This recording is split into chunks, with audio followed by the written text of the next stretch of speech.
সাংসদের পর এবার বিধায়ককে হুমকি ফোন। গুলি করলে কে বাঁচাবে, আতঙ্কে কামারহাটির তৃণমূল বিধায়ক।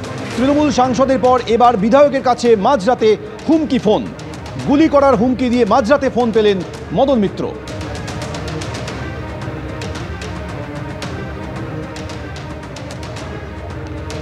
এর আগে সৌগত রায় হুমকি ফোন পেয়েছিলেন মাঝরাতে 3:30 নাগাদ। তাকে ফোন করে বলা হয়েছিল জয়ন্ত সিংকে না ছাড়ালে গুলি করে দেওয়া হবে। সেই রেশ কাটতে না কাটতে এবার বিধায়ক মদন মিত্র হুমকি ফোন পেলেন। গুলি করার হুমকি দিয়ে মাঝরাতে মদন মিত্রকে ফোন করা হয়। গুলি করলে কে বাঁচাবে, আতঙ্কে কামারহাটির তৃণমূল বিধায়ক। তৃণমূল সাংসদ সৌগত রায় এর আগে হুমকি ফোন পেয়েছিলেন, আর এবার কামারহাটির বিধায়ক মদন মিত্র পেলেন মাঝরাতে হুমকি ফোন। হঠাৎ 12:19-এ প্রথম আমি তো সব ফোন ধরি, আর ন্যাচারালি 12টায় আমি ঘুমোই না, আর একটু বাদেই ঘুমোই। ঘুম আসে না, ঘুমের ওষুধ খেতে হয়, কারণ আমি অসুস্থ। তো হঠাৎ ফোনটা ধরে আমি বলি হ্যালো। সঙ্গে সঙ্গেই আমি দেখছি তোকে গুলি করলে কে বাঁচাবে, এবার তো তুই গুলি খাওয়ার জন্য তৈরি হ। আমি সঙ্গে সঙ্গে হ্যালো কে বলছেন কে বলছেন বলতে দিকে ও গড়গড় গড়গড় করে আমার কথা না শুনে, বোঝাই যাচ্ছে যে একটা পানশালা বা কোনো জায়গা থেকে, পাব বা কোনো ঠেক থেকে, মদের ঠেক বা কিছু থেকে অনেকজন রয়েছে। পরিষ্কার বাংলা ভাষায়, কোনো বেউর বা তিহার এরকম নয়, কোনো সুবোধ সিং, অর্জুন সিং, মানে বোঝা যাচ্ছে যে পেছনে অর্জুন সিংয়ের মতো লোকেরা রয়েছে।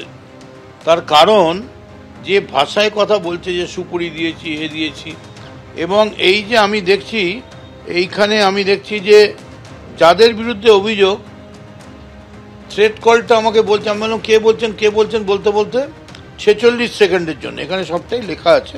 এখন তো ফোন রয়েছে, আমার ফোন এলো। এই ফোনটা আমি তো আর ধরিনি, আমি ইচ্ছে করে অ্যালাউ করেছি যে দেখি পরে যদি আসে। তা সারা রাত আসেনি, এখন দেখছি 7:38 সকালবেলা, তখন আমি ধরতে পারিনি। মানে রাত 12টার পর আবার 7:38 আমি এক্ষুনি এটা পুলিশে FIR করছি। আমি এখনও সময় পাইনি, তার কারণ আমার বাড়িতে প্রচুর লোক ছিল, তারপরে হাসপাতালে ভর্তি, তারপর তো বোঝেনি একটা MLA নানা রকম কাজ থাকে।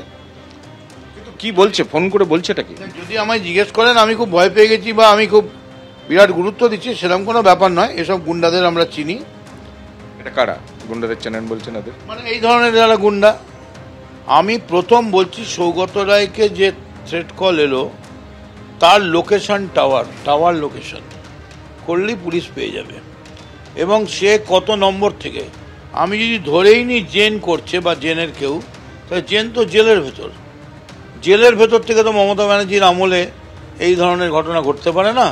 কারণ আমরা যথেষ্ট হোম ডিপার্টমেন্ট বা জেল সবই, জেলের ভেতর থেকে যদি না হয়, তাহলে সৌগত রায়কে ফোন কে করলো? এবং সৌগত রায়কে ফোন করার পরেই, যে পরের দিনেই, যেদিনই সৌগত রায় বললেন আমার কাছে থ্রেট কল এলো, এবং থ্রেট কলের মূল ভাষা হচ্ছে তুই আর বাঁচবি না, তোকে মেরে দেবো, তুই কামারহাটি কাণ্ডে তুই মুখ খুলেছিস, তুই মানে গুন্ডাদের বিরুদ্ধে।